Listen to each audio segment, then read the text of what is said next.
Morning welcome to business live show business prime time. Bharat Pak ఉద్రిక్తత నేపథ్యంలో నిన్న ఆఖరి గంటన్నరలో ట్రేడింగ్ అమ్మకాలు వెలువెత్తే దీంతో మార్కెట్లు భారీ నష్టాలు చవిచూశాయి. సెన్సెక్స్ 412 పాయింట్లు నష్టపోయి 80,335 వద్ద క్లోజ్ అయితే నిఫ్టీ 141 పాయింట్లు నష్టపోయి 24,274 వద్ద స్థిరపడింది. అటు సెన్సెక్స్లో చాలా షేర్లు నష్టాలు బాటపట్టాయి. M&M కావచ్చు, అలాగే Maruti, Bajaj Finance, Tata Steel, Asian Paints, Bharti Airtel, Bajaj Finserv, Power Grid డేలా పడితే HCL Tech, Kotak Bank, Axis Bank, Titan షేర్లు లాభపడ్డాయి. ఇక రంగాల వారీగా రియల్, అలాగే ఆయిల్, ఆటోమొబైల్, విద్యుత్, కమోడిటీస్, వినియోగ సేవలు కొంచెం తగ్గితే ఐటీ రాణించాయి. ఈ నేపథ్యంలో మొత్తానికి ఎక్కడైనా ప్రపంచవ్యాప్తంగా చిన్న ఇష్యూ జరిగితేనే మార్కెట్స్ మీద ఎఫెక్ట్ చూపిస్తూ ఉంటుంది. అలాంటిది ఎంత పెద్ద మేజర్ ఇష్యూ, ఇక రాత్రి నుంచి ఏ స్థాయిలో ఉద్రిక్తతలు ఉన్నాయో తెలుసు, యుద్ధ వాతావరణం ఏ స్థాయిలో భీకరంగా కొనసాగుతుందో మనకు తెలుసు. ఈ నేపథ్యంలో ఇక మార్కెట్స్ ఏ విధంగా పెర్ఫామ్ చేస్తాయో ముందుగానే మనం అంచనా వేయచ్చు. ఇక ప్రస్తుతం చూస్తే సెన్సెక్స్ విషయానికి వస్తే మనం సెన్సెక్స్ 655 పాయింట్ల నష్టంతో 79,679 ప్రస్తుతం ట్రేడ్ అవుతోంది. అటు నిఫ్టీ కూడా ఇదే స్థాయిలో భారీ నష్టాలతోటే ట్రేడ్ అవుతోంది. 230 పాయింట్ల నష్టంతో 24,043 వద్ద ట్రేడ్ అవుతోంది. సో మొత్తానికి ఈ రోజు మార్కెట్స్ అసలు ఇక ఏ విధంగా పెర్ఫామ్ చేసే అవకాశం ఉంది, ఇదే ర్యాలీ కొనసాగే అవకాశం ఉందా, ప్రస్తుతం మనకి ఎక్స్ప్లెయిన్ చేసేందుకు మనతో పాటు జాయిన్ అవుతున్నారు ప్రముఖ బిజినెస్ అనలిస్ట్ పాదమూర్తి నాయుడు గారు. గుడ్ మార్నింగ్ మూర్తి నాయుడు గారు. Good morning sir. Yes sir. అలాగే కాలర్స్కి ఎవరికైనా డౌట్స్ ఉన్న స్టాక్స్ సంబంధించి ఆల్రెడీ స్టాక్స్ వాళ్ళు కంటిన్యూ చేయాలా, లేదా కొత్తగా స్టాక్స్ తీసుకునే వాళ్ళు దేంట్లో పెడితే వాళ్ళకి బెటర్గా ఉంటుంది, విషయాలు తీసుకునేందుకు స్క్రీన్పై మీకు కనిపిస్తున్న నెంబర్స్ కాల్ చేసి మూర్తి నాయుడు గారితో మాట్లాడి సలహాలు సూచనలు స్వీకరించవచ్చు. సార్, మనం చెప్పుకున్నట్టుగా అంటే ఎక్కడైనా ఏదైనా చిన్న ఇష్యూ జరిగితేనే ఏ స్థాయిలో మార్కెట్స్ ఎఫెక్ట్ అవుతాయి మనకు తెలిసిందే. సో ఇంత పెద్ద మేజర్ ఇష్యూ అది నిన్న జరిగిన ఉద్రిక్తతల నేపథ్యంలోనే చాలా భారీ నష్టాలతో నిన్న ముగిస్తాయి. ఇక ఈ రాత్రి నుంచి జరిగిన పరిణామాలు ఏంటో ఇంక అందరికీ తెలిసిందే. ప్రపంచవ్యాప్తంగా ఎంత నిశ్చితంగా పరిశీలిస్తుందో తెలిసిందే, ఏ స్థాయిలో యుద్ధ వాతావరణం కమ్ముకుందో తెలిసిందే. సో ఏంటి, ఎలా ఉండే అవకాశం ఉంది? యాక్చువల్గా మార్కెట్ ఏదైతే లాస్ట్ 2 వీక్స్ నుంచి కన్సాలిడేషన్ అయింది, ఇది technical correction plus geo political aspects లో కూడా ఒక స్మాల్ కరెక్షన్ తప్ప అంత పెద్ద భారీగా అయితే ఏముండదు. ఆల్రెడీ నిన్నటి నుంచి కూడా మనం కాన్షియస్ చేస్తున్నాము. ఇన్వెస్టర్స్ ఇందులో కంగారు పడవలసిన అవసరం లేదు. ట్రేడర్స్ మాత్రం ఏదైతే బై సైడ్ ఉండవలసిన ట్రేడర్స్ సెల్ సైడ్ ట్రేడింగ్ చేసుకుంటూ ఉంటారు. ఏదైతే ఇన్వెస్టర్స్ సరైన స్టాక్స్ లో ఆల్రెడీ పెట్టుకుని ఉంటే ఇబ్బంది ఉండదు. ఒకవేళ కొత్తగా ఇన్వెస్ట్ చేయాలనుకున్న వాళ్ళు కూడా ఈ నెక్స్ట్ వీక్ కూడా కొంచెం కన్సాలిడేషన్ డౌన్ ట్రెండ్ కంటిన్యూ అయ్యే అవకాశం ఉంది. ఈ డౌన్ ట్రెండ్ అయిన తర్వాత అప్పుడు సెలెక్ట్ చేసుకుని మంచి స్టాక్స్ లో పెట్టుకోవడానికి ఒక అవకాశం అయితే ఉంటుంది. ఈ రోజు చూసుకున్నట్టయితే ఏదైతే రియాలిటీ సెక్టారు, అదేవిధంగా ఎనర్జీ సెక్టారు, ఫైనాన్స్ సెక్టార్ కూడా బాగా భారీగా నష్టపోయినాయి. అదే రియాలిటీ సెక్టార్లోకి వచ్చేటప్పటికి ఏదైతే ప్రెస్టేజ్ కన్స్ట్రక్షన్స్ కానీ, శోభా కానీ, గాడ్రేజ్ ప్రాపర్టీస్ కానీ, అదే ఓబరాయ్ ప్రాపర్టీస్ కానీ, డిఎల్ఎఫ్ కానీ ఇవన్నీ కూడా భారీగా, డిఎల్ఎఫ్ కూడా లాస్ట్ 1 వీక్ గా కూడా మార్కెట్ లో డౌన్ ట్రేడ్ తీసుకుని ఒక ఈ రోజునే ఒక 3% వరకు పడింది. ఈ వీక్ లో చూసుకున్నట్టయితే ఒక 7% వరకు కూడా 7 to 8% వరకు కూడా ఈ లోధా కానీ, అదేవిధంగా శోభా కన్స్ట్రక్షన్స్ కానీ, డిఎల్ఎఫ్ కానీ, అదేవిధంగా గాడ్రేజ్ ప్రాపర్టీస్ కూడా more than 10% ఈ వీక్ లో పడింది. అంటే రియల్ ఎస్టేట్ దానికి సంబంధించినటువంటి స్టాక్స్ అన్ని కూడా ఈ వీక్ లో కొంచెం భారీగానే నష్టపోయిందని చెప్పుకోవచ్చు. ఈ రోజు కూడా అదే యొక్క డౌన్ ట్రెండ్ కంటిన్యూ చేస్తుంది. దాని తర్వాత చూసుకున్నట్టయితే ఎనర్జీ సెక్టార్ లో ఏదైతే మార్కెట్ లో ఒక టేక్ ఆఫ్ తీసుకుని ముందుకెళ్ళినటువంటి స్టాక్స్ అన్ని కూడా ఏదైతే ఓఎన్జీసీ ఉండొచ్చు, జిఎస్పిఎల్ ఉండొచ్చు, లేకపోతే ఐజీఎల్ ఉండొచ్చు, లేదా పెట్రోనెట్ ఎల్ఎన్జీ, గాడ్రేజ్, అదేవిధంగా గుజరాత్ గ్యాస్, ఏదైతే ఐఓసి కానీ, ఆయిల్ కానీ, ఎన్టీపీసీ కానీ, బిహెచ్ఎల్ కానీ, ఎనర్జీ సెక్టర్ అంతా కూడా లాస్ట్ 1 వీక్ కూడా మార్కెట్ లో డౌన్ ట్రెండ్ ఉంది. ఈ రోజు కూడా మార్కెట్ లో డౌన్ ట్రెండ్ ఉంది. ఓవరాల్ గా ఈ రోజు అయితే మాత్రం అన్ని సెక్టార్స్ కూడా ఏదైతే ఆటోమొబైల్ కానీ, ఫార్మా కానీ, ఐటీ కానీ, అదేవిధంగా బ్యాంకింగ్ కానీ, ఫైనాన్స్ కానీ ఇవన్నీ కూడా ఓవరాల్ గా ఎఫ్ఎంసీతో సహా మొత్తం కూడా ఈ రోజు అయితే మార్కెట్ లో డౌన్ ట్రెండ్ ఉన్నాయి. ఎందుకంటే already geo political aspect plus technical correction కూడా ఆల్రెడీ మార్కెట్ లో ఒక లాస్ట్ మంత్ అంతా కూడా టేక్ ఆఫ్ తీసుకున్న తర్వాత ఈ మంత్ ఏదైతే మంత్ స్టార్ట్ అయిన దగ్గర నుంచి కూడా మార్కెట్ కొంచెం కన్సాలిడేషన్ మోడ్ లో నడుస్తుంది. కాబట్టి అది కంటిన్యూ చేసి మార్కెట్ లో డౌన్ ట్రెండ్ రావడానికి అవకాశం అయితే కనిపిస్తుంది సార్. డెఫినెట్ గా. అంటే మూర్తి రెడ్డి గారు, మీరు చెప్పినట్టుగా అంటే ఒకటి మనకి ఇప్పుడు భారత్కి పాక్ మధ్య జరుగుతున్న యుద్ధం కాబట్టి మనం ప్రత్యేకించి మాట్లాడుకోవాల్సి వస్తుంది. యాక్చువల్గా అయితే పాక్ స్టాక్ ఎక్స్చేంజ్ పెద్దగా ఎక్కువగా మాట్లాడుకున్న సందర్భాలు మనకు చాలా తక్కువగానే ఉంటాయి. అంటే ఇప్పుడు అవి ఏ స్థాయిలో ఆల్రెడీ పాక్ ఆర్థిక వ్యవస్థ ఎంత అతలాకుతలమైందో, ఈ యుద్ధంతో ఇంకెంత దిగజారుతుందో మనం చూస్తూనే ఉన్నాం. సో అంటే భారత్ మీద ప్రధానంగా అంటే ఇలాంటి ఇష్యూల పట్ల ఏ రంగాల మీద ఎక్కువ ఎఫెక్ట్ ఉండే అవకాశం ఉందనుకోవచ్చు సహజంగా జనరల్గా? అదే మనం ఆల్రెడీ చెప్పుకున్నాం కదా, రియాలిటీ మీద అంటే మనీ ఫ్లో తగ్గుతుంది కాబట్టి రియాలిటీ సెక్టర్ కానీ, బ్యాంకింగ్ అండ్ ఫైనాన్స్ కానీ, అదేవిధంగా కొత్తగా పెట్టవలసిన ఇన్ఫ్రాస్ట్రక్చర్ సంబంధించినటువంటి ఎనర్జీ సెక్టర్ కానీ, సోలార్ సంబంధించి ఈ ఎనర్జీ సెక్టర్స్ కానీ ఇవి మేజర్ గా కొంచెం స్తబ్దంగా ఉండే అవకాశం ఉంది. అది కూడా యాక్చువల్గా ఇండియన్ ఎకానమీని డిస్టర్బ్ చేసేంత పెద్ద అయితే ఏమీ పెద్ద జరిగే అవకాశం లేదు. కానీ ఒక నెక్స్ట్ వీక్ కూడా కొంచెం కన్సాలిడేషన్ మోడ్లోనే ఉండే అవకాశం అయితే ఉంది. ఏదైతే మనకి దీని ఎఫెక్ట్ సంబంధించిన దాంట్లో ఈ రియాలిటీ కానీ ఎనర్జీ సెక్టార్ దానికి సంబంధించింది కానీ బ్యాంకింగ్ సెక్టార్ కానీ ఏదైతే స్తబ్దంగా ఉండే దీనికి సంబంధించిన రిమైనింగ్ అన్ని కూడా కొంచెం దీని యొక్క ఎఫెక్ట్ అన్ని సెక్టార్ల మీద కూడా పడుతుంది. కానీ కొంచెం స్తబ్దంగా ఒక 1 or 2 weeks అయితే కొంచెం డౌన్ ట్రెండ్ ఉండే అవకాశం ఉంది. కాబట్టి ఇన్వెస్టర్ పాయింట్ ఆఫ్ వ్యూలో పెద్దగా కంగారు పడాల్సిన అవసరం అయితే లేదు. ట్రేడర్స్ కొంచెం ఆచితూచి మార్కెట్ లో ట్రేడ్ చేయవలసినటువంటి అవసరం అయితే ఉంటుంది. డెఫినెట్గా అంటే జనరల్ ప్రాసెస్లో వెళ్ళే స్టాక్ మార్కెట్స్ కానీ ప్రత్యేకించి ఎఫెక్ట్ అనేది మాత్రం మనకి పెద్దగా ఏం కనిపించే అవకాశాలు అయితే ఉండవు. ఎందుకంటే పాకిస్తాన్తో మనకి పెద్ద అంత డీలింగ్స్ అనేవి పెద్దగా ఏమి ఉండవు. కాబట్టి ఇప్పుడు సపోజ్ అది యూఎస్ సంబంధించి ఏదైనా ట్రంప్ గారు ఏదైనా డెసిషన్ తీసుకున్నది ప్రపంచవ్యాప్తంగా ఎఫెక్ట్ అవుతుంది. కాబట్టి దట్టు ఐటీ ఫార్మా ఇలాంటివన్నీ కూడా డిపెండ్స్ ఆన్ యూఎస్ మార్కెట్ మీద డిపెండ్ అయి ఉంటాయి. కాబట్టి అక్కడ మనకి ఆ ఎఫెక్ట్ అనేది ఎక్కువ కనిపిస్తూ ఉంటుంది. సరే, ఇక కమింగ్ బ్యాక్ టు మార్కెట్స్ గురించి మాట్లాడుకుంటే ఇక వీకెండ్ మూడ్లో ఒకటి ఉంటుంది. మరోవైపు కొంచెం ఎంత కాదనుకుని ఇన్వెస్టర్స్ కొంచెం అబ్జర్వ్ చేస్తూ ఉంటారు వాట్ ఈస్ వాట్ అనేది, ఏం జరుగుతుంది అనేది. అంటే నిన్న మార్కెట్ ఎండ్ టైం కూడా లాస్ట్ 1.5 hourలోనే బాగా ఎక్కువగా జరిగింది. అంటే ఇది కూడా కొంచెం రీజన్ అనుకోవచ్చా? ప్రస్తుతం జరుగుతున్న పరిణామాలు కూడా ఒక రీజన్ అనుకోవచ్చా? ఎస్. యాక్చువల్గా ఏదైతే న్యూస్ బేస్డ్ కూడా మార్కెట్ లో ఒక సెంటిమెంట్ బేస్ నడుస్తూ ఉంటుంది. కాబట్టి మార్కెట్ దాని న్యూస్ ఎఫెక్ట్ కూడా సెకండ్ హాఫ్ నుంచి మనకి కొంచెం ఎక్కువగా కరెక్ట్ గా 1 o'clock దగ్గర నుంచి మనకి మార్కెట్ లో ఒక మూమెంట్ అయితే వచ్చింది. ఆ మూమెంట్ చాలా డ్రాస్టికల్ ఫాల్ అయితే జరిగింది. అక్కడి నుంచి దాని యొక్క ఇండికేషన్ ఈ రోజు ఖచ్చితంగా మార్కెట్ ఒక 100 నుంచి 200 points నిఫ్టీ మార్కెట్ లో మైనస్ ఉంటుందని ఎక్స్పెక్ట్ చేస్తాం. మనకు ఒక 150 points మైనస్ లో మార్కెట్ లో అయితే ట్రేడ్ అవుతుంది. ఇంకా మార్కెట్ లో సెకండ్ హాఫ్ లో కూడా ఏదైనా మధ్యలో ఏదైనా కొంచెం పుల్ బ్యాక్ వస్తే రావచ్చు. కానీ సెకండ్ హాఫ్ లో కూడా ఈ రోజు అయితే మాత్రం మెజారిటీ మాత్రం మార్కెట్ లో కొంచెం డౌన్ ట్రెండ్ లోనే మైనస్ లోనే క్లోజ్ అయ్యే అవకాశం అయితే ఉంది. ఇప్పుడు ప్రజెంట్ చూసుకున్నట్టయితే గ్రాసిమ్ ఇండస్ట్రీస్ కానీ, అదేవిధంగా టాటా కమ్యూనికేషన్స్ కానీ, అదేవిధంగా కన్స్ట్రక్షన్ దానికి సంబంధించిన డిఎల్ఎఫ్ కానీ, ఫైనాన్స్ సంబంధించిన ఐఆర్ఎఫ్సి కానీ, అదేవిధంగా అల్ట్రాటెక్ సిమెంట్ కానీ, అదేవిధంగా బజాజ్ ఫైనాన్స్ కానీ, బజాజ్ దీనికి సంబంధించిన కానీ, లోధా కానీ, అల్ట్రాటెక్ సిమెంట్ కానీ, ఇవన్నీ కూడా మార్కెట్ లో కొంచెం వీక్లీ బ్రేక్అవుట్స్ కూడా తీసుకుని కొంచెం భారీగా చెప్పి వీక్ అంతా కలిపి ఒక 10% వరకు కూడా మైనస్ లో ఉన్నట్టుగా స్టాక్స్ అన్ని కూడా. రైట్ సార్, ప్రస్తుతం కాలర్ వెయిట్ చేస్తారు నాగేశ్వరరావు గారు కాకినాడ నుంచి. గుడ్ మార్నింగ్ నాగేశ్వరరావు గారు. నమస్తే సార్. నమస్తే సార్, చెప్పండి, అడగండి. మూర్తి నాయుడు గారు మీ స్టాక్స్ ఏంటో అడగండి. నాయుడు గారు నమస్తే. నాయుడు గారు నమస్తే సార్. సార్, నా దగ్గర మజిగండాకు అమ్ముకోవాలని చూస్తున్నాను. 25,000 ప్రాఫిట్ లో ఉన్నాను. ఈ టైంలో అమ్మేయడం బెటరా ఇంకా ఉంచుకోవడం బెటరా? అంటే ఇది డిఫెన్స్ దానికి సంబంధించినటువంటి స్టాక్ కాబట్టి అండి ఇది కొంచెం వెయిట్ చేయడం బెటర్. షిప్పింగ్ అని దానికి సంబంధించింది. యాక్చువల్ గా ప్రజెంట్ అయితే మార్కెట్ లో అయితే మంచి పొజిషన్ లో ఉన్నది. అంటే మీరు లాభం వస్తే మీరు అవసరం అయితే తీసుకోవాలనుకుంటే తీసుకోవాలి, అంతే తప్ప మార్కెట్ ఏదైనా కరెక్షన్ జరిగిపోద్ది అన్న దాని గురించి అయితే మీరైతే దీంట్లో ఏమి కంగారు పడవలసిన అవసరం అయితే లేదు. మామూలుగా మీరు ప్రాఫిట్ ఉంది కాబట్టి బుక్ చేసుకుంటారంటే ఓకే. ప్లస్ ఇది కూడా చాలా అంటే 1,13,000 కోట్లు క్యాపిటలైజేషన్ ఉన్నటువంటి కంపెనీ ఇది.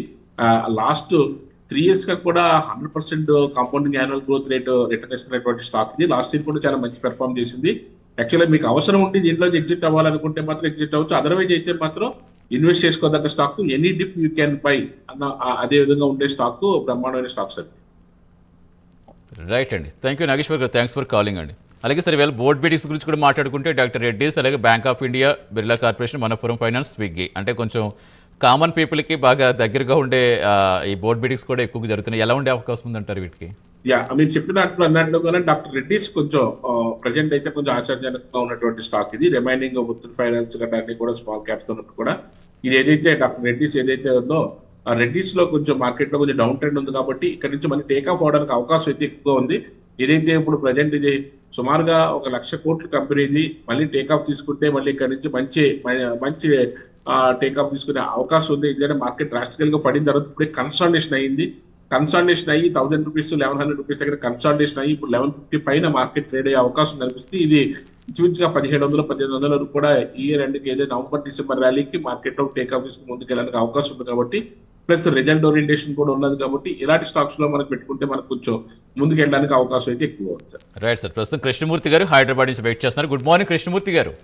Very good morning sir. Very good morning అండి. మూర్తి నాయుడు గారు చెప్పండి, మీ స్టాక్స్ ఏంటో అడగండి sir. Sir INOX wind sir. INOX wind okay, ఒకటేనా? అవును సార్, ఐనాక్స్ విండ్ తీసుకున్నారా, తీసుకుందాం అనుకుంటున్నారా? తీసుకున్నాం సార్. చాలా రోజుల నుంచి అది పడిపోతుంది, మళ్ళీ పెరుగుతుంది. కొంచెం ఎంతలో తీసుకున్నారండి? 224 రూపాయల్లో తీసుకున్నాం సార్. ఓకే రైట్ అండి, చెప్తారు. Okay okay okay no issue sir. Actual గా ఎందుకంటే లాస్ట్ ఒక 5 years గా కూడా చూసుకున్నట్టయితే మంచి రిజల్ట్ ఓరియంటేషన్ తో ఉన్నటువంటి స్టాక్ సార్ ఇది. మార్కెట్లో వచ్చిన ఒడిదుడుకులతో పాటు ఇది కూడా మార్కెట్లో కొంచెం సెంటిమెంటల్ గా డౌన్ ట్రెండ్ అయింది తప్ప మళ్ళీ ఇది ఒకవేళ మళ్ళీ ఎనర్జీ సెక్టార్ లో ఒక మూమెంట్ వస్తే మాత్రం ఖచ్చితంగా మాత్రం మళ్ళీ ఇది మంచి టేక్ ఆఫ్ తీసుకునే అవకాశం ఉంది.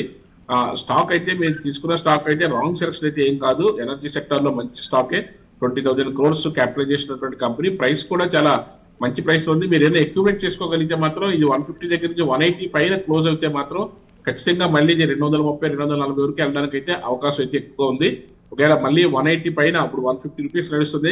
కన్సాలిడేషన్ లాస్ట్ ఫిబ్రవరి దగ్గర నుంచి కూడా ఫిబ్రవరి, మార్చి, ఏప్రిల్ ఈ 4 నెలల నుంచి కూడా అదే రేంజ్ లో 150 to 180 మధ్యలో నడుస్తుంది. 180 బ్రేక్ చేసిన తర్వాత 180 పైన క్లోజ్ అయితే మాత్రం మీరు యావరేజ్ చేసుకోవడానికి ప్రయత్నం చేయండి.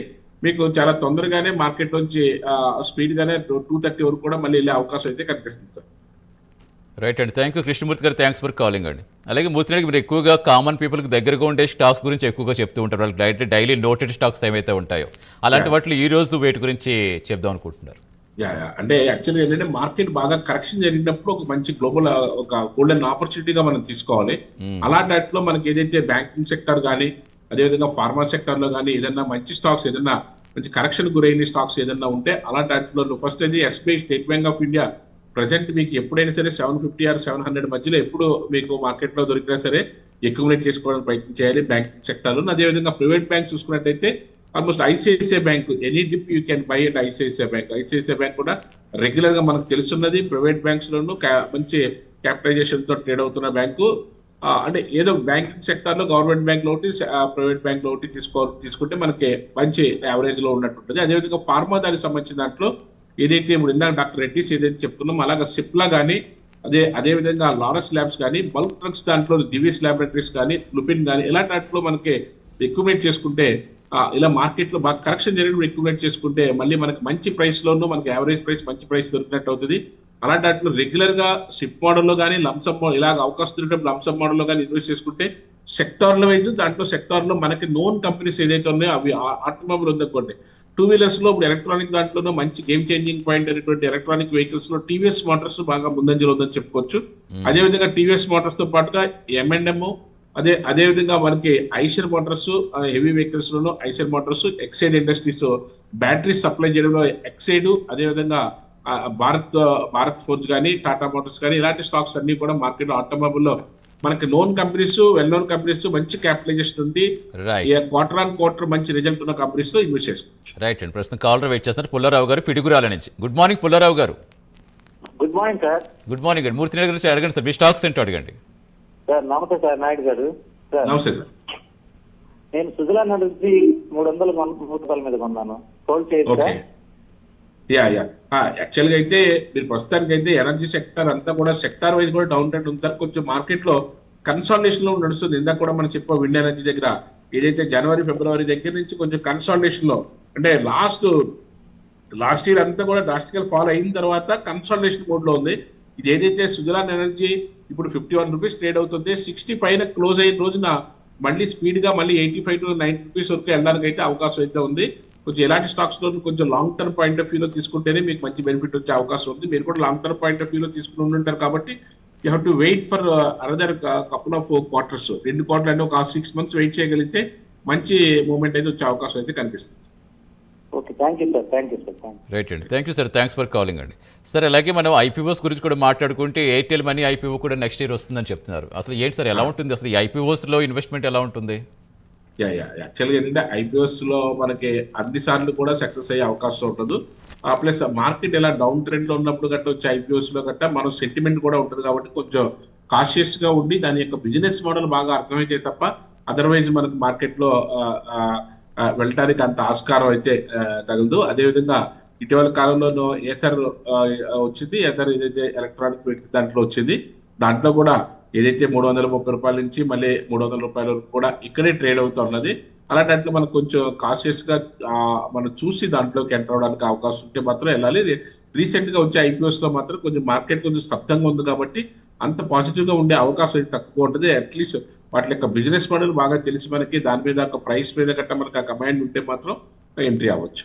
డెఫినెట్గా అంటే లాస్ట్ వీక్ అది మీరు చెప్పినట్టుగా బాగా పెర్ఫామ్ చేస్తాయి. ఈ వీక్ అంటే 80,000 మార్కును దాటి అదే స్టాండర్డ్ కొనసాగించింది సెన్సెక్స్ అది. అంటే ఈ రోజు ఉండే కొలది ఇంకా నెగిటివ్లోకి వెళ్తుంది. అంటే ఏంటి ఇంకా ఎక్కువగా ఎఫెక్ట్ చేసిన అంశాలు ఏమున్నాయనుకోవచ్చు సార్ అసలు? యాక్చువల్గా ఏంటంటే జియో పొలిటికల్ ఆస్పెక్ట్స్ కూడా ఉంటాయి. టెక్నికల్ పాయింట్ ఆఫ్ వ్యూలో చిన్న కరెక్షన్ అయితే ఉంది. అట్ ద సేమ్ టైం దానికి తగ్గట్టుగా ఇప్పుడు వార్ కూడా యాడ్ అయింది కాబట్టి ఒక 1 or 2 వీక్స్ అయితే మాత్రం మార్కెట్ కొంచెం down trend, consolidation to down trend ఉండే అవకాశం అయితే ఉంది. ఆల్రెడీ భారీగా మార్కెట్ పడింది కాబట్టి అంతకు మించి అయితే కరెక్షన్ జరగడానికి అవకాశం లేదు. ఒక సెకండ్ వేవ్ లో మళ్ళీ మనకి చిన్న కరెక్షన్ అయితే ఉంది. అక్కడ నుంచి మళ్ళీ టేక్ ఆఫ్ అయితే మాత్రం ఒక 5 to 6 months కంటిన్యూగా పెరగడానికి అవకాశం ఉంది. ఇక్కడ నుంచి మళ్ళీ నవంబర్ డిసెంబర్కి అయితే ఒక మంచి ర్యాలీ తీసుకునే అవకాశం అయితే కనిపిస్తుంది. బట్ 1 or 2 months అయితే కన్సాలిడేషన్, నెక్స్ట్ 2 weeks అయితే మైనస్ లో మార్కెట్ డౌన్ ట్రెండ్ అవుతూ ఉండే అవకాశం ఎక్కువ ఉంది. అక్కడ నుంచి మళ్ళీ కన్సాలిడేషన్ తీసుకుని మళ్ళీ టేక్ ఆఫ్ అవడానికి అవకాశం ఉంది. కాబట్టి మార్కెట్ కొంచెం స్టేబుల్ గా కొంచెం డౌన్ ట్రెండ్ లో ఉండే అవకాశం ఉంది. కాబట్టి ఇన్వెస్టర్స్ కంగారు పడాల్సిన అవసరం లేదు. ఆల్రెడీ ఇన్వెస్ట్మెంట్స్ ఉన్నా సరే యావరేజ్ చేసుకోవడం కూడా మంచి ప్రైస్ పాయింట్ దొరికే అవకాశం ఉంది. కాబట్టి మనం దానికి వెయిట్ చేస్తే అక్కడ మళ్ళీ యావరేజ్ చేసుకున్నట్టయితే లేకపోతే కన్సాలిడేషన్ ఉన్నప్పుడు మనకి మంచి ప్రైస్ తీసుకోవడానికి అవకాశం ఎక్కువ ఉంది. డెఫినెట్గా అండి. కమింగ్ బ్యాక్ టు స్టాక్స్ గురించి మాట్లాడుకుంటే మీరు చెప్పినట్టుగా బ్యాంకింగ్ సెక్టర్ కొంచెం ఎప్పుడు స్టేబుల్గా ఉంటుంది. ఒక్కొక్కసారి కొంచెం అప్ అండ్ డౌన్స్ కనిపించినప్పటికీ మనకి ఎంతో కొంత మైలేజ్ కనిపిస్తూ ఉంటుంది. ఎట్ ద సేమ్ టైం అంటే commodities, what ever commodities sir, అంటే ఈ బంగారం అసలు బంగారం ఏంటి, బంగారం గొడవ ఏంటి అసలు మనకి ఇప్పుడు? అంటే గోల్డ్ యాక్చువల్ గా ఏంటంటే మార్కెట్ లో ఉన్నటువంటి డిమాండ్ సప్లైని బట్టి కాకుండా జియో పొలిటికల్ ఆస్పెక్ట్స్ లోనూ మనకి జరుగుతున్నటువంటి అమెరికాతో జరుగుతున్నటువంటి ఇష్యూస్ లాస్ట్ జనవరి దగ్గర నుంచి కూడా అక్కడ జరిగినటువంటి పొలిటికల్ చేంజెస్ దగ్గర జరుగుతున్న ఇష్యూస్ తోటి మనకి హెవీ వాలటాలిటీలోకి వెళ్ళింది. అదే మార్కెట్ లో 1 lakh టచ్ అయిన తర్వాత మళ్ళీ దాంట్లో ఒక 5 to 10% అప్ అండ్ డౌన్స్ ఉన్నప్పుడు కూడా మార్కెట్ లో అయితే ఒక్కసారి ప్రైస్ పెరిగిన తర్వాత మళ్ళీ కొద్ది రోజుల్లోనే మళ్ళీ అది స్టాండ్ అయ్యే అవకాశం ఎక్కువ ఉంటుంది. అంతే తప్ప చాలా మంది భారీగా కరెక్షన్ జరిగే అవకాశం ఉందని వెయిట్ చేయడం తప్ప అది కరెక్ట్ కాదు. మామూలుగా ఇన్వెస్ట్మెంట్ పాయింట్ ఆఫ్ వ్యూలో అయితే మాత్రం మన గోల్డ్ విషయంలో అయితే గోల్డ్ ఎవరైనా బై చేయమంటారా అంటే గోల్డ్ మీకు ఇన్వెస్ట్మెంట్ చేసుకునే మీరు ఉంచుకోవాలనుకుంటే మాత్రం ఎవ్రీ మంత్ కూడా సిప్ మోడల్లో మీరు తీసుకున్నట్టయితే మీకు మంచి యావరేజ్ ప్రైస్ లో, ఎందుకంటే మార్కెట్ ఇదే పీక్ ప్రైస్ లేకపోతే ఇదే డౌన్ ప్రైస్ అన్నది ఎవరు కూడా చెప్పలేం కాబట్టి, బట్ ఎవర్ గ్రీన్ ప్రొడక్ట్ కాబట్టి ఇన్వెస్ట్మెంట్ పాయింట్ ఆఫ్ వ్యూలో మనకి ఉన్న అసెట్ క్లాస్ లో అది కూడా ఒక మంచి అసెట్ క్లాస్ కాబట్టి ఎవ్రీ మంత్ కూడా సిప్ మోడల్లో ఇన్వెస్ట్ చేసుకోగలిగితే గోల్డ్ లో, అంటే మనకి ఒక ఫిజికల్ గా కావాలనుకుంటే బిస్కెట్ రూపంలో ఎవ్రీ మంత్ మనకు ఉన్న సేవింగ్స్ లో మనకి ఎంత ఇన్వెస్ట్ చేయగలిగితే అంత తీసుకోగలిగితే మంచి ప్రైస్ లో యావరేజ్ అయ్యే అవకాశం ఉంటుంది. అలాగే ఆన్లైన్ లో కూడా మనకి ఇన్వెస్ట్ చేసుకోవడానికి కూడా అవకాశం కూడా ఉంటుంది. రైట్ సార్, ప్రస్తుతం శ్రీనివాస్ గారు బెంగళూరు నుంచి వెయిట్ చేస్తున్నారు. గుడ్ మార్నింగ్ శ్రీనివాస్ గారు. గుడ్ మార్నింగ్ అండి. గుడ్ మార్నింగ్ సార్, మాట్లాడండి. నాయుడు గారితో మాట్లాడండి, మీ స్టాక్స్ ఏంటో అడగండి. నాకు 3 questions ఉన్నాయండి. ఒకటి కెనరా బ్యాంక్, మహారాష్ట్ర బ్యాంకు, వెంటా ల్యాబ్స్. వీటిని ఇప్పుడు బై చేయొచ్చా ఆల్రెడీ ఉంటే? కెనరా బ్యాంక్, మహారాష్ట్ర బ్యాంక్, వెంటా ల్యాబ్స్. మీరు చెప్పిన 2 బ్యాంకుల్లో కూడా అంత ప్రోగ్రెసివ్ ఉండే అవకాశం అయితే లేదు. ఆ 2 బ్యాంకుల గురించి కాకుండా మీరు ఇందాక చెప్పినట్టు ప్రైవేట్ బ్యాంక్స్ లో ఐసిఐసిఐ బ్యాంక్ కానీ, యాక్సిస్ బ్యాంక్ కానీ, హెచ్డిఎఫ్సి బ్యాంక్ కానీ ఏ బ్యాంక్ తీసుకున్న ప్రాబ్లం లేదు. గవర్నమెంట్ బ్యాంక్స్ లో ఎస్బీఐ ఒకటి మీకు బాగా ప్రోగ్రెసివ్ గా ముందుకెళ్ళడానికి అవకాశం ఎక్కువ ఉంది. రిమైనింగ్ బ్యాంక్స్ ఇచ్చినా సరే రెగ్యులర్ గా కన్సిస్టెంట్ గా ఇచ్చే అవకాశం అయితే లేదు. కెనరా బ్యాంక్ కూడా లాస్ట్ 1 year నుంచి కూడా చాలా స్ట్రగుల్ పడుతుంది.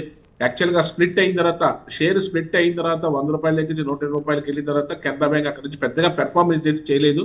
మరి డ్రాస్టికల్ గా 80 రూపీస్ 85 రూపీస్ దగ్గర నుంచి కూడా మళ్ళీ టేక్ ఆఫ్ తీసుకుని మళ్ళీ 100 పైకి వెళ్ళినా సరే మళ్ళీ సస్టైన్ అవ్వలేకపోతుంది. కాబట్టి ఇలాంటి దీంట్లో పెద్దగా ప్రోగ్రెస్ ఉండే అవకాశం అయితే లేదు. కెనరా బ్యాంక్ కానీ మీరు చెప్పిన మహారాష్ట్ర బ్యాంక్ లో కానీ. ఇది ఏదైతే విమటా ల్యాబ్స్ అడుగుతున్నారో, విమటా ల్యాబ్స్ ఏదైతే కెమికల్ దానికి సంబంధించినటువంటి ఈ విమటా ల్యాబ్స్ ప్రస్తుతానికైతే మార్కెట్ లో లాస్ట్ 1 year గా కూడా మనకి కొంచెం కన్సాలిడేషన్ మోడ్ లోనే ఉందని చెప్పుకోవచ్చు. ఇప్పుడు చూసుకున్నట్టయితే కొంచెం లాస్ట్ ఏదైతే మనకి జనవరి, ఫిబ్రవరి, మార్చి ఏదైతే ఇక్కడే మనకి ట్రేడ్ అవుతుంది, 1000 రూపాయలు 1100 దగ్గర ట్రేడ్ అవుతుంది. ఎప్పుడైతే మీకు ఇది 1170 or 1200 పైన క్లోజ్ అవుతే అక్కడ నుంచి మీరు ఏదైనా మార్కెట్ లో మూవ్మెంట్ వచ్చే అవకాశం అయితే ఉంది. అలా కాదు ఫండమెంటల్ గా చూసి మనం తీసుకోవాలనుకుంటే మాత్రం ఖచ్చితంగా విమతా ల్యాబ్స్ లో మీరు any dip you can buy అన్నట్టుగా మీరు విమతా ల్యాబ్స్ లోకి ఎంట్రీ ఇస్తే అదే మీకు ఒకవేళ దాంట్లోనే కానీ మనం పెట్టాలి అని అనుకుంటే దాంట్లో మనకి ఏదైతే, కాకపోతే ఇది కూడా చాలా ఒక 2000 కోట్ల కంపెనీ, ఇది బాగా పెద్దగా భారీగా అనుకున్నటువంటి కంపెనీ కూడా ఏమి కాదు. కాబట్టి దాంట్లో మనకి కాంపౌండింగ్ యాన్యువల్ గ్రోత్ రేట్ కూడా ఎలా ఉందో చూసుకుని దాని ప్రకారం తీసుకున్నట్టయితే టెక్నికల్ గా అయితే కొద్ది రోజులు అయితే ఇక్కడే ఉండే అవకాశం అయితే కనిపిస్తుంది. ఫండమెంటల్ పాయింట్ ఆఫ్ వ్యూ అయితే 2000 crore కంపెనీ అయినా సరే లాస్ట్ 3 years నుంచి 4 years నుంచి కూడా more than 40% compounding annual growth rate ఇస్తుంది. ఇక్కడ మీరు అక్యుములేట్ చేసుకోగలిగితే అక్యుములేట్ చేసుకోండి. బట్ కొద్దిగా టైం అయితే తీసుకుంటుంది మార్కెట్ లో కొద్దిగా హై బ్రేక్ చేయడానికి. అక్కడి నుంచి ఏదైనా మార్కెట్ లో మంచి రిజల్ట్ ఇచ్చడానికి అవకాశం అయితే ఉంది. Right sir, thank you Srinivas గారు, thanks for calling. Next caller Ramesh గారు మిర్యాలగూడ నుంచి. గుడ్ మార్నింగ్ రమేష్ గారు. నమస్తే అండి. నమస్తే. నేను అడగండి సార్, మీ స్టాక్స్ ఏంటో అడగండి. ఇండస్ఇండ్ బ్యాంక్ అండి 35% లాస్ లో ఉంది. అదాని పవర్ 600 ఉన్నాయండి హోల్డింగ్స్ లో. లాంగ్ టర్మ్ ఉంచుకోమంటారా? ఇండస్ఇండ్ బ్యాంక్ మళ్ళీ యాడ్ చేసుకోవచ్చా? రెండేనండి, ఇండస్ఇండ్ బ్యాంక్. ఇండస్ఇండ్ బ్యాంక్ అయితే ఓన్లీ 63,000 crores బ్యాంక్ అనేది private bank, but heavy volatility ఉంటుంది. మీరు ఓకే మీకు పర్వాలేదు సార్ నేను దాంట్లోనే ఉంటానని అనుకుంటే ఎక్యుబేట్ చేసుకోవచ్చు, బట్ ఇంత వాలటాలిటీ వద్దని అనుకుంటే మాత్రం very pleasant and very profitable గా ఉండే స్టాక్స్ అయితే ఐసిఐసిఐ బ్యాంక్, యాక్సిస్ బ్యాంక్ లోకి వెళ్ళిపోవచ్చు. అవి కూడా ప్రైవేట్ బ్యాంక్, అవేమో 3 lakhs crores 4 lakhs crores ఉన్నటువంటి బ్యాంకు. దాంతో పోల్చుకుంటే ఇండస్ఇండ్ బ్యాంకు పెద్ద క్యాపిటలైజేషన్ లో కూడా పెద్ద అంత ఏం కాదు. కాబట్టి మీరు బ్యాంకింగ్ షిఫ్ట్ అవడానికి అవకాశం ఉంటే మాత్రం ICICI bank, Axis bank, private banks లోకి వెళ్ళండి. ఇట్లా ఎందుకంటే హెవీ వాలటాలిటీ ఉంటుంది ఇండస్ఇండ్ బ్యాంక్ లోను, దాన్ని కూడా మీరు దృష్టిలో పెట్టుకొని అదాని పవర్ అయితే మాత్రం మీరు అక్యుములేట్ చేసుకోవచ్చు. అదాని పవర్ లో ఎటువంటి ఇబ్బంది లేదు. అదాని పవర్ కూడా మీకు ప్రస్తుతానికి కూడా ఏదైతే ప్రస్తుతానికి మీకు అదాని పవర్ మనకి ఏదైతే ఉన్నదో దాంట్లో కూడా టెక్నికల్ పాయింట్ ఆఫ్ వ్యూలో కూడా పెద్దగా ఇబ్బందికరం అయితే ఏం లేదు. పవర్ సెక్టర్ కూడా బాగానే ఉండే అవకాశం ఉంది. కాబట్టి దీంట్లో కూడా మీరు అక్యుములేట్ చేసుకున్నా సరే మీకు మంచి ప్రైస్ దొరికే అవకాశం అయితే ఉంది. సుమారుగా 2 లక్షల కోట్ల కంపెనీ అది. ప్రజెంట్ అయితే ఒక 500 రూపీస్ 510 రూపీస్ తో ట్రేడ్ అవుతున్నది. దీనికి మనం మామూలుగా చూసుకున్నట్టయితే ఇయర్ ఆన్ ఇయర్ చూసుకున్నట్టయితే ఇయర్లీ లాస్ట్ ఇయర్స్ నుంచి కూడా 25% కాంపౌండింగ్ యాన్యువల్ గ్రోత్ రేట్ ఉంది. కాకపోతే లాస్ట్ ఇయరే కొంచెం మార్కెట్ లో పవర్ సెక్టర్ లో కొంచెం వీక్ అవడం వల్ల లాస్ట్ ఇయర్ కొంచెం ఏదైతే మార్కెట్ ఏదైతే లాస్ట్ అక్టోబర్ నుంచి కూడా డ్రాస్టికల్ గా పడిందో 2024-25 ఏదైతే మార్కెట్ లో కొంచెం డౌన్ ట్రెండ్ అయిందో 24 అంతా కూడాను అది 850 దగ్గర నుంచి డ్రాస్టికల్ గా 500 వచ్చింది. ఇక్కడ మళ్ళీ 550 దగ్గర నుంచి మళ్ళీ టేక్ ఆఫ్ తీసుకుంటే మళ్ళీ లాస్ట్ ఇయర్ కూడా రికవర్ అయ్యి మంచి ప్రాఫిట్ రావడానికి అవకాశం ఎక్కువ. రైట్ అండి, థ్యాంక్ యూ రమేష్ గారు, థ్యాంక్స్ ఫర్ కాలింగ్ అండి. నెక్స్ట్ కాల్ వెయిట్ చేస్తున్నారు సార్, లక్ష్మీనారాయణ గారు హైదరాబాద్ నుంచి. గుడ్ మార్నింగ్ లక్ష్మీనారాయణ గారు. Good morning sir. Good morning. అడగండి సార్, మూర్తి అడిగారు, అడగండి స్టాక్స్. 2 స్టాక్స్ ఉన్నాయి సార్. ఒకటి LTI Mindtree, ఇంకోటేమో ట్రెంట్. సో ఇవి రెండు ఫ్రెష్ ఎంట్రీ తీసుకోవాలి. ఒకసారి మళ్ళీ రిపీట్ చేయరా? LTI Mindtree, ఇంకోటి ట్రెంట్. స్పెల్ చేస్తారా second stock? Trent. Okay, right got it అండి. సో ఈ రెండు లాంగ్ టర్మ్ కోసం అక్యుములేట్ చేద్దాం అనుకుంటున్నాను. ఎక్సలెంట్. రెండు స్టాక్స్ కూడా మీరు ఇబ్బంది పడాల్సిన అవసరం లేదు. ఎల్టీఐ చూసుకుంటే 1,36,000 కోట్ల కంపెనీ, 1,00,000 కోట్ల పైన ఉన్నటువంటి కంపెనీది, ఇబ్బంది లేదు. కాకపోతే లాస్ట్ 1 year కూడా పెద్ద పెర్ఫార్మెన్స్ చేయలేదు. ఇక్కడ నుంచి మళ్ళీ టేక్ ఆఫ్ తీసుకోవడానికి అవకాశం అయితే ఉంది. మంచి కంపెనీ కాబట్టి ఇబ్బంది లేదు. అదేవిధంగా మీరు అడిగినటువంటి ట్రెంట్ అయితే మాత్రం ఇది టాటా దానికి సంబంధించిన కంపెనీ. ఇప్పుడు ఏదో జూడియో రీటైల్ స్టోర్స్ ఏదైతే ఉన్నదో అది దీనికి సంబంధించినటువంటి స్టోరీ. అది కూడాను దాంట్లో కూడా రీటైల్ సెక్టర్ లో రిలయన్స్ ట్రెండ్ స్టోర్స్ ఎలా అయితే ఉన్నాయో ఇండియా వైడ్ మొత్తం ట్రెంట్ కూడా జూడియో అనే స్టోర్స్ తోటి లాస్ట్ 2 years 3 years కూడా అద్భుతమైన పెర్ఫార్మెన్స్ చేసింది. ఇది ఇప్పుడు ప్రస్తుతానికి అయితే 1,83,000 కోట్ల క్యాపిటలైజేషన్ తో ఉన్నది. ఈ కాంపౌండింగ్ యాన్యువల్ గ్రోత్ రేట్ చూసుకున్నట్టయితే లాస్ట్ 3 years నుంచి కూడా more than 50% compounding annual growth rate ఉంటుంది. లాస్ట్ ఇయర్ కొంచెం స్తబ్దంగా ఉన్నప్పుడు కూడా కమింగ్ డేస్ లో మాత్రం ఇది మంచి పెర్ఫార్మ్ చేయడానికి అవకాశం అయితే ఉంది. ప్రజెంట్ అయితే ఒక 5,000 రూపీస్ లో ట్రేడ్ అవుతుంది. దీని యొక్క హై 8,000 రూపీస్ వరకు కూడా ఇటీవల కాలంలో ఈ మధ్య కాలంలో వెళ్ళింది. లాస్ట్ అక్టోబర్ దగ్గర నుంచి మార్కెట్ లో ఏదైతే డ్రాస్టికల్ ఫాల్ వచ్చిందో అక్కడ నుంచి మామూలుగా మార్కెట్ లో ఫాలో అయింది. మీరు అక్యుములేట్ చేసుకోగలిగితే అక్యుములేట్ చేసుకోండి. ఇక్కడ ట్రెంట్ మళ్ళీ ఆల్ టైమ్ హై 8,000 ని బ్రేక్ చేసి మళ్ళీ ఒక నెక్స్ట్ క్వార్టర్ లో వెళ్ళడానికి అయితే మంచి అవకాశం అయితే ఉంది. It's a good stock. Right sir, thank you Lakshman గారు, థ్యాంక్స్ ఫర్ కాలింగ్ అండి. సో మొత్తంగా సెన్సెక్స్ ప్రజెంట్ చూస్తే మూర్తినాయుడు గారు ప్రజెంట్ 707 పాయింట్ల నష్టంతో 79,620 ట్రేడ్ అవుతుంది. ఇటు నిఫ్టీ కూడా వస్తే 242 పాయింట్ల నష్టంతో 231. మరి ఇదే కంటిన్యూ అవుతుందా, ఏమన్నా మారే అవకాశం ఉందో చూడాలి. ఎస్, ఏమైనా పర్సనల్ ఇంట్రెస్ట్ ఉందండి వాళ్ళ డిస్కషన్ స్టాక్స్ లో మీకు నాయుడు గారు? ప్రజెంట్ అయితే మార్కెట్ డౌన్ ట్రెండ్ లో ఉన్నది కాబట్టి మార్కెట్ లో మనం కొంచెం ఆచితూచి మనం నెక్స్ట్ 1 week కూడా మనం ఇదే విధంగా ఉండే అవకాశం ఉంది. కాబట్టి దాని ప్రకారం మార్కెట్ ఉంటే మనకి కాషియస్ గా ఉంటే నెక్స్ట్ గోల్డెన్ స్టాక్స్ మంచి స్టాక్స్ లో ఇన్వెస్ట్ చేసుకోవడానికి అవకాశం అవుతుంది. రైట్ అండి, థ్యాంక్ యూ నాయుడు గారు, థ్యాంక్స్ ఫర్ జాయినింగ్ అండి, thanks for your advice sir. So Monday మళ్ళీ సేమ్ టైం మీట్ అవుదాం. Stay with us.